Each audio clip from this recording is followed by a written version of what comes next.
اور یہ واقعہ صحیح بخاری میں ثابت ہے کہ وہ کفن چور جس کے بارے میں نبی علیہ الصلاۃ والسلام نے فرمایا کہ کان رجل یسرف علی نفسہ، کہ پہلی قوموں میں ایک شخص جو اپنے آپ پہ زیادتی کیا کرتا تھا. جناب حذیفہ بن یمان کی روایت میں صراحت ہے انہ کان نباشا، کہ وہ کفن چور تھا، کفن چوری کیا کرتا تھا.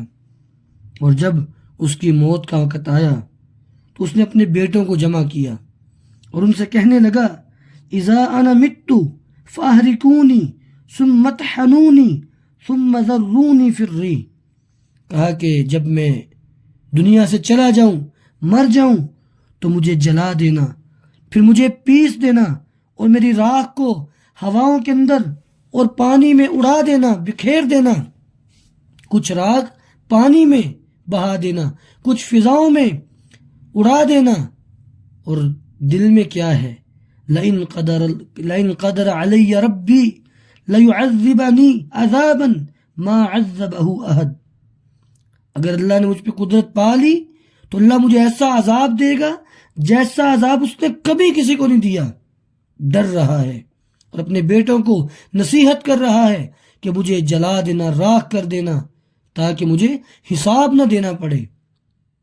اللہ کے سامنے پیش ہونا کتنا یہ سخت معاملہ ہے کہ رب کے سامنے پیش ہونا ہے، اللہ کو جواب دینا ہے. تو میرے بھائیوں، اس معاملے میں ڈر رہا ہے. دیکھیے کہ نبی علیہ الصلاۃ والسلام نے فرمایا، اللہ رب العالمین نے حکم دیا زمین کو اجمعی ما فیک منہ، تجھ میں جو بھی اس کا حصہ ہے اس کو جمع کر دو. اسے کر دیا، اللہ نے کھڑا کر لیا اپنے سامنے. پوچھا اس سے ما حملک علی ما صنعت، یہ کام تو نے کیوں کیا، بتاؤ. تو کہنے لگا کہ من مخافتک یا رب، اللہ تیرے ڈر کی وجہ سے میں تجھ سے ڈر گیا.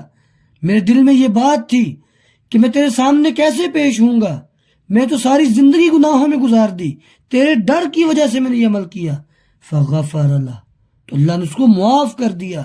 اللہ کا ڈر دل میں پیدا ہونا چاہیے. اس لیے یہ بڑا ہی سخت معاملہ ہے کہ انسان اللہ کے سامنے پیش ہو اور اپنی زندگی کے معاملات کا جواب دہ ہو.